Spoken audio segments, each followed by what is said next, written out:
Gospod Stanko, zakaj se vam zdi vegetarijanski piknik in No Border Jam pomembna zadeva? Ja, v nedeljo, 25. avgusta, na Limbuškem nabrežju pripravljamo prireditev No Border Jam in vegetarijanski piknik skupaj z kulturnim azilom Maribora, torej Društvo za zaščito živali in njihove pravice. Mislim, da so takšni dogodki v tem času predvsem pomembni za živali, kajti takšno stanje, kot ga imamo zdaj na področju varstva živali, je nevzdržno. Torej, živali trpijo bolj kot kdajkoli prej. Torej, moralno-etični vidik nam je tukaj vedno v ospredju do teh bitij in tudi uničevanje narave zaradi množične živinoreje je prešlo že vse meje in na takšnih dogodkih je možno opozoriti ljudi in tudi širšo javnost, da so nujno potrebne spremembe. Drugi vidik je lahko zelo koristen tudi za ljudi, kajti mnogi ljudi še vedno živijo v stari tradiciji, da je meso in ubijanje živali nujno za preživetje.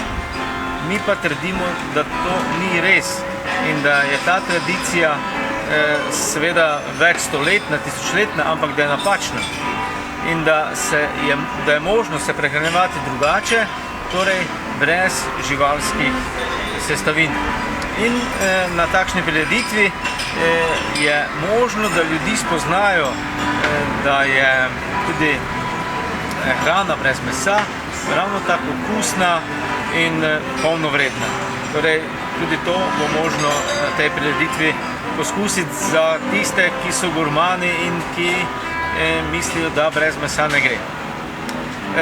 Tretji vidik, kjer ga želimo izpostaviti tudi, da je to hrana polnovredna, da je to zdrava hrana, da nič ne primanjkuje, da v bistvu mnogi strokovnjaki iz področja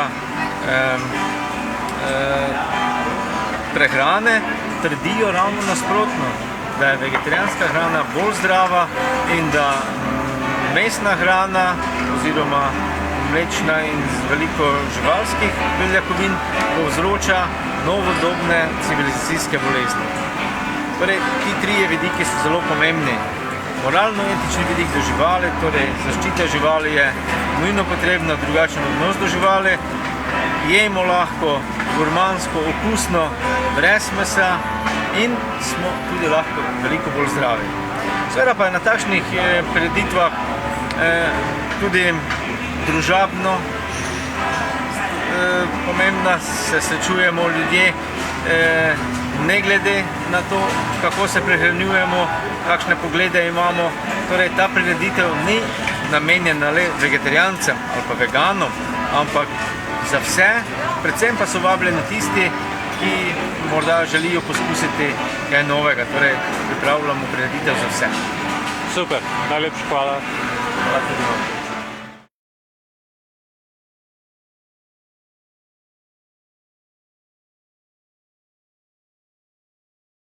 Torej, velja povabilo vsem Mariborčanom in tudi iz širše okolice, z cele Slovenije, da skupaj preživimo eno lepo nedeljo in skupaj gradimo živalim in naravi bolj prijazno Slovenijo.